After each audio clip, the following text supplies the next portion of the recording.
ప్రభువు పేరిట మీ అందరికీ ఈ రాత్రి కాలపు శుభములను వందనములను తెలియజేసినాను.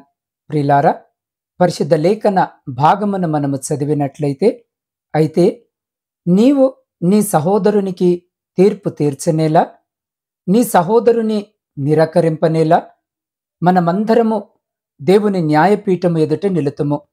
రోమీలకు రాసిన పత్రిక 14వ అధ్యాయము 10వ వచనం.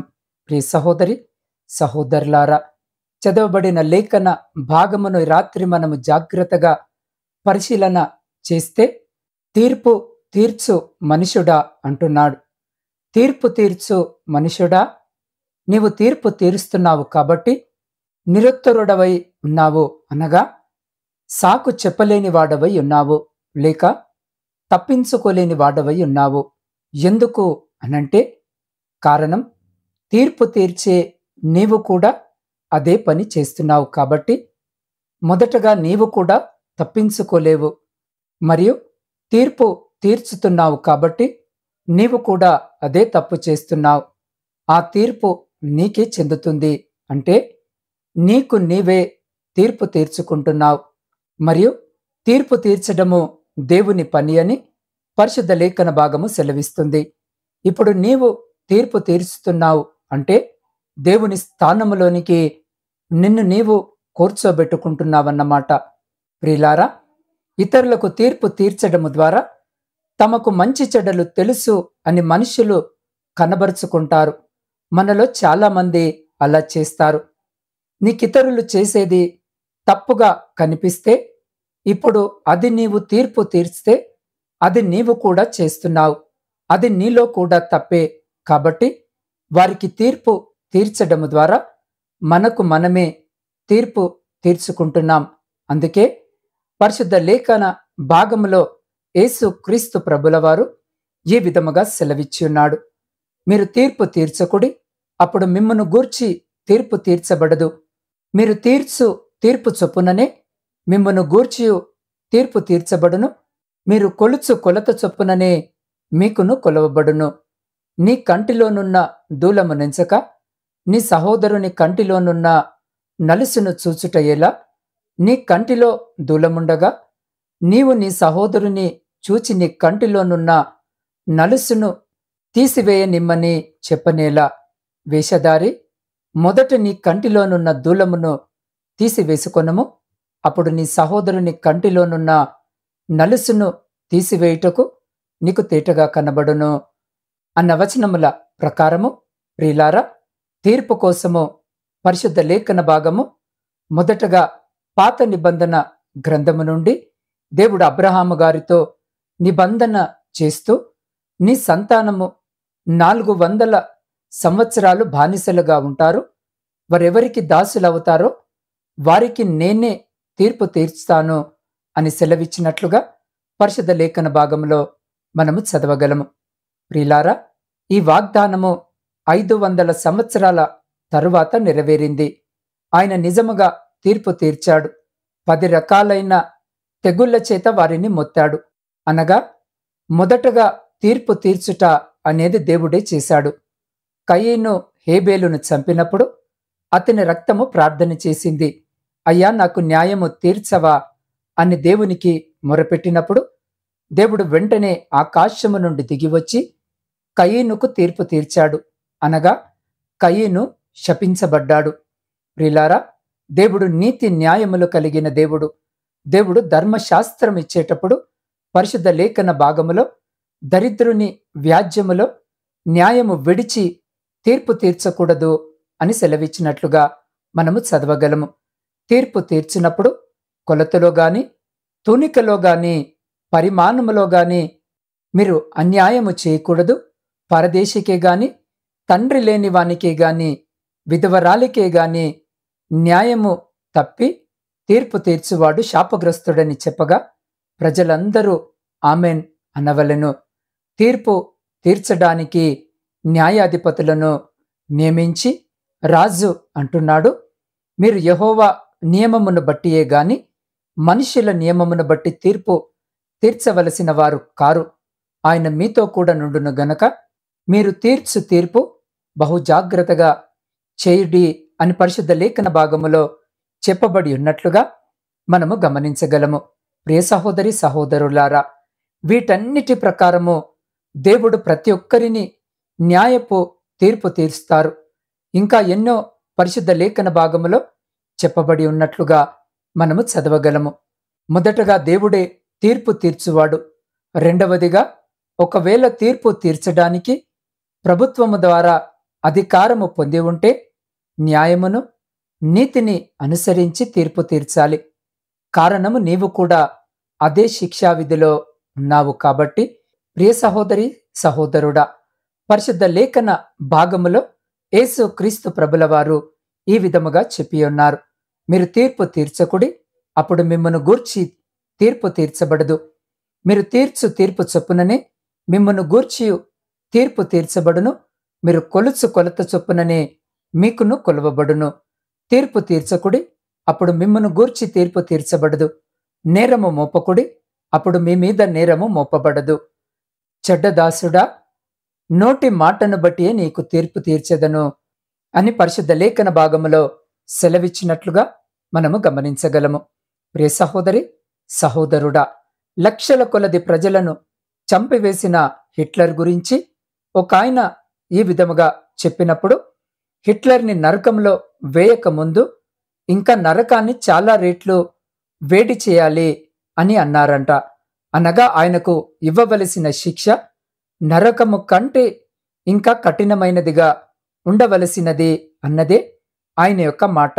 కాని పరిశుద్ధ లేఖన భాగము సెలవిచ్చినది ఏమిటి అనంటే, నీవు ఎవరిని కూడా తీర్పు తీర్చవద్దు, ఎందుకంటే అందరూ క్రీస్తు కృపాసనము ముందు నిలబడవలసి ఉన్నది.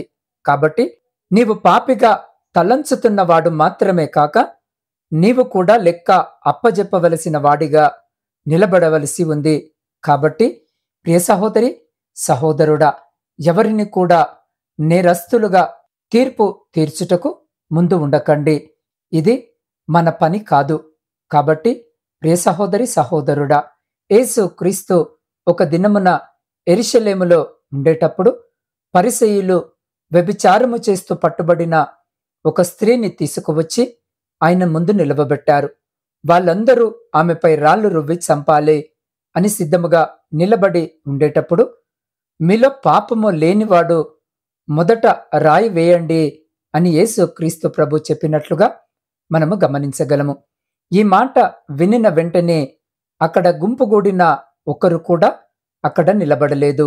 అవును, బహిరంగంగా పాపము చేసిన ఆమెను ప్రజలు చూశారు. కాని అందరి యొక్క అంతరంగము గ్రహించిన ప్రభువైతే ఆమెను నేరస్తురాలిగా తీర్పు తీర్చకుండా ఇతరులను చూసి మీరు కూడా పాపులే కదా అని ఎంత చక్కగా నేర్పించాడో గమనించండి.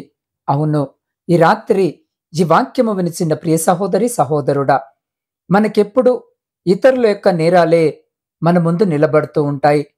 వాళ్ళు శిక్షించబడాలి అనే ఉద్వేగం మనలో ఉంటుంది. కానీ ఈ రాత్రి ఈ వాక్యము చెప్తున్న సందేశము ఏమిటి అనంటే, మన ప్రతి ఒక్కరము మన గురించి దేవుని యొద్ద లెక్క అప్పచెప్పవలసిన వారమై ఉన్నాము. కార్యము ఇలా ఉండుట వలన మనము ఎవరిని కూడా తీర్పు తీర్చవద్దు. మనలను మనమే నిదానించి చూసుకుందాం. నీతిగల న్యాయాధిపతి యేసుక్రీస్తు మాత్రమే. కాబట్టి ఈ రాత్రి ఈ వాక్యము వినిచిన ప్రియ సహోదరి సహోదరుడా, మనమెన్నడూ ఆయన సింహాసనములో కూర్చుండుటకు ప్రయత్నము చేయవద్దు. పౌలు రోమా సంఘమునకు ఈ సలహా సెలవిచ్చినట్లుగా మనము గమనించగలము. దానిని మన జీవితంలో కూడా అన్వయించుకొని లోబడుదాం. దేవుని సముఖములో దయను పొందుకుందాం. కాబట్టి ఈ రాత్రి ఈ వాక్యము వినిచిన ప్రియ సహోదరి సహోదరుడా, ఇతరులకు తీర్పు తీర్చడము అనగా విమర్శించడము మానేద్దాం. అలా చేసి అంత్య తీర్పును తప్పించుకుందాం. కారణం అంత్య తీర్పు ఉంది అని పరిశుద్ధ లేఖన భాగములో ఎన్నోసార్లు చెప్పబడి ఉన్నట్లుగా మనము చదవగలము. ఇక యేసు క్రీస్తు ప్రభులవారు గొర్రెలు మేకల ఉపమానము ద్వారా తీర్పు ఉంటుందని పరిశుద్ధ లేఖన భాగములో సెలవిచ్చినట్లుగా మనము చదవగలము. కాబట్టి ప్రియ సహోదరి సహోదరులారా, ఈ రాత్రి ఈ వాక్యము వినిచిన మిమ్మల్ని మీరు సరిచేసుకొని దేవునిలో నివసించడానికి ప్రయత్నించండి. మనలో దేవునికి ఆయాసము కలిగించేవి మనలో నుండి తీసివేసి ఇతరులకు తీర్పు తీర్చడము మానివేసి అందరినీ ప్రేమించేవారిగా మన హృదయాలను సరిచేసుకుంటూ నాతో పాటు ప్రార్థనలో ఏకీభవించండి. ప్రార్థించుకుందాం. పరిశుద్ధుడా, ప్రేమ నమ్మకము కలిగిన మా ప్రియ పరలోకమందున్న పరమ తండ్రి, మీ శ్రేష్టమైన ఉన్నతమైన నామానికి స్తుతులు స్తోత్రాలు వందనాలను చెల్లించుకొనిచున్నాం. దేవా, ఈ రాత్రికాల సమయంలో మీ వాగ్దాన వచనము ద్వారా మాతో మాట్లాడి మమ్మలను ఉత్తేజపరిచిన మీ గొప్ప నామానికి స్తుతులు స్తోత్రాలు. దేవా, తీర్పు తీర్చినప్పుడు కొలతలో గాని తునికలో గాని పరిమాణములో గాని మీరు అన్యాయము చేయకూడదు. పరదేశికే గాని తండ్రి లేని వానికే గాని విధవరాలికే గాని న్యాయము తప్పి తీర్పు తీర్చువాడు శాపగ్రస్తుడని నీ వాక్యము సెలవిచ్చిన ప్రకారము అయ్యా, మమ్మల్ని మేము సరిచేసుకుని ఇతరులను తీర్పు తీర్చుటకు మేము వేగిర పడక మీ వాక్యానుసారమైన జీవితాన్ని జీవిస్తూ మా సహోదరులను ప్రేమించే వారిగా మమ్మలను మార్చుమని నీ పాద సన్నిధిలో వేడుకొనిచున్నాం. దేవా, ఈ రాత్రికాల సమయంలో ప్రయాణాలు చేస్తున్న ప్రతి బిడ్డ ప్రయాణమును మీరు జ్ఞాపకము చేసుకొని బిడ్డల ప్రయాణంలో తోడుగా ఉండి క్షేమకరమైన ప్రయాణము దయచేయమని వేడుకొనిచున్నాం. శారీరక మానసిక బలహీనతలతో ఇబ్బందులను ఎదుర్కొంటున్న ప్రతి బిడ్డకు సంపూర్ణ స్వస్థతను దయచేయమని వేడుకొంచున్నాం. దేవా, వ్యవసాయదారులను జ్ఞాపకము చేసుకొని వారి పనిని ఆశీర్వదించి వారి సమస్తమును మీ కృపలో భద్రపరచండి. దేవా, ఉద్యోగాలు లేక కన్నీటితో మీ వైపు చూస్తున్న ప్రతి బిడ్డకు ఉద్యోగము దయచేసి వారందరూ వారి జీవితాలలో స్థిరపడులాగన ఆశీర్వదించమని వేడుకొనిచున్నాం. దేవా, విద్యార్థుల కొరకు ప్రార్థిస్తున్నాం. బిడ్డలు విద్యను అభ్యసించుండగా కావలసిన మంచి ఆరోగ్యమును జ్ఞానమును జ్ఞాపక శక్తిని మెండుగా దయచేసి వారు రాసే ప్రతి పరీక్షలో బిడ్డలకు విజయము దయచేయమని వేడుకొనిచున్నాం. దేవా, కుటుంబ పోషణకై కుటుంబాలను వదిలి దూరదేశాలలో ఉద్యోగాలు చేసుకుంటున్న ప్రతి బిడ్డను మీరు జ్ఞాపకము చేసుకునండి. వారి చేతుల కష్టార్జితాన్ని ఆశీర్వదించండి. వారిని వారి కుటుంబాలను మీ కృపలో భద్రపరచమని వేడుకొనిచున్నాం. దేవా, సైన్యములో ఉండి దేశాన్ని కాపాడుతున్న ప్రతి సైనికుని చుట్టూ మీ కంచె వేసి ప్రతి శత్రు ప్రతి అపాయం నుంచి మీరు బిడ్డల్ని కాపాడి వారిని వారి కుటుంబాలను మీ బలమైన రెక్కల చాటున భద్రపరచమని వేడుకొనిచున్నాం.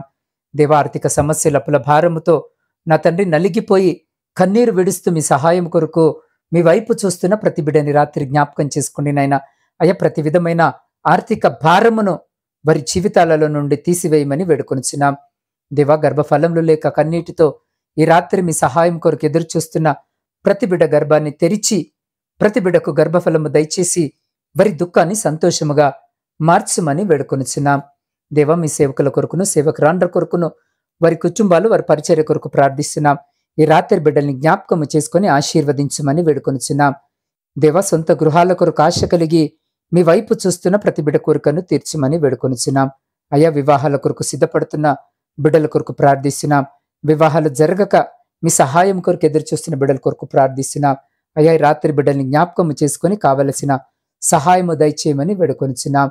దేవా, వృద్ధుల కొరకును వితంతుల కొరకును శ్రమలను అనుభవించిన ప్రతి బిడ్డ కొరకు ప్రార్థిస్తున్నాం. ఈ రాత్రి బిడ్డలందరినీ జ్ఞాపకము చేసుకొని మీ కృపగలిగిన రెక్కల చాటున భద్రపరచమని వేడుకొనిచున్నాం. దేవ, శాంతి సమాధానాలు లేని కుటుంబాల కొరకు ప్రార్థిస్తున్నాం. విడిపోయిన విచ్ఛిన్నమైన కుటుంబాల కొరకు ప్రార్థిస్తున్నాం. ఈ రాత్రి బిడ్డలతో మీరు మాట్లాడి బిడ్డల మధ్య శాంతి సమాధానం ఐక్యత ప్రేమ నమ్మకము విశ్వాసమును కలిగించి విడిపోయిన విచ్ఛిన్నమైన ప్రతి కుటుంబమును తిరిగి కట్టుమని వేడుకొనిచున్నాం. దేవ, ప్రపంచ శాంతి కొరకు ప్రార్థిస్తున్నాం. దేశాల మధ్య నాయకుల మధ్య ప్రజల మధ్య శాంతి సమాధానాలను కలిగించమని వేడుకొనిచున్నాం. దేవ, ప్రాముఖ్యంగా నా ఆత్మీయ కుటుంబంలోని ప్రతి బిడ్డ కొరకు ప్రత్యేకంగా ప్రార్థిస్తున్నాం.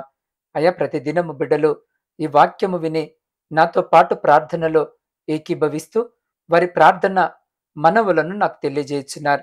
అలాంటి ప్రతి ప్రార్థన మనవిని ఈ రాత్రి కాలంలో మీ పాద సన్నిధిలో పెట్టుచున్నాను.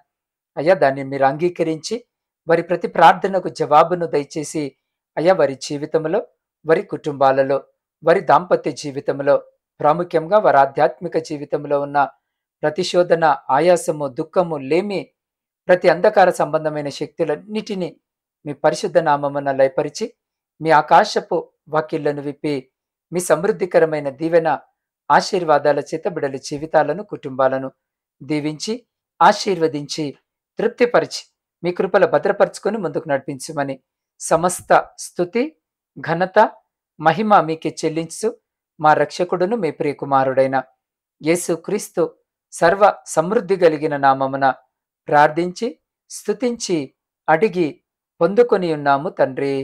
ఆమేన్.